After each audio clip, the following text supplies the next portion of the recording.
পশ্চিমবঙ্গে সততার কোনো দাম নেই, যোগ্যদের কোনো ঠাঁই নেই, আর মেধাবীদের কোনো মূল্যায়ন নেই। সেটাই যেন আজকে চোখে আঙুল দিয়ে দেখিয়ে দিল সুপ্রিম কোর্ট। বাতিল করা হয়েছে 26,000 চাকরি প্রার্থীর প্যানেল। 2016 সাল থেকে যারা চাকরি করছেন, যারা যোগ্য, তাদের কি হবে?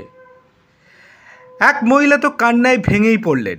তিনি পরিষ্কারভাবে জানিয়ে দিলেন, আত্মহত্যা করা ছাড়া এখন আর কোনো রাস্তা নেই, এখন আর নতুন কিছু করা সম্ভবও নয়।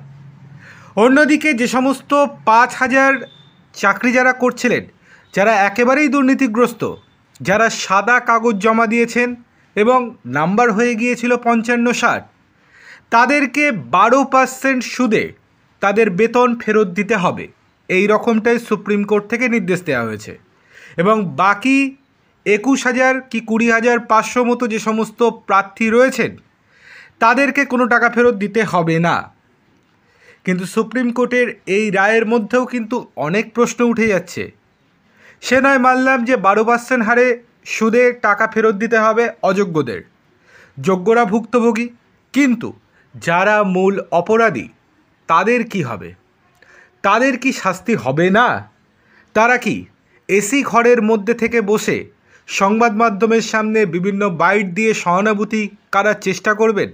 তারা আবারও কি ঘোষণা করবেন 2026-এর নির্বাচনের আগে এই পরীক্ষা হবে, এই নিয়োগ হবে, এত হাজার নিয়োগ করা হবে? বঙ্গ বিজেপির সভাপতি সুকান্ত মজুমদার জানিয়েছেন, বাংলার যুব সমাজকে এগিয়ে আসতে হবে, এক হয়ে লড়াই করতে হবে। 26-এর নির্বাচনে এই দুর্নীতিগ্রস্ত সরকারকে উৎখাত করতে হবে। দরকার হলে আগামী 1 মাসের মধ্যে পশ্চিমবঙ্গের যুব সমাজকে নিয়ে কোনো রাজনৈতিক রং ছাড়াই নবান্ন অভিযান করা হবে।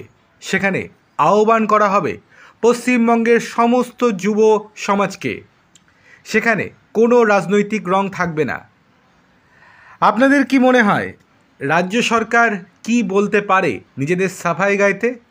অন্যদিকে সত্যিই কি অবস্থার কোনো পরিবর্তন হবে? কি মনে হয় অবশ্যই কমেন্ট করে আমাদেরকে জানান।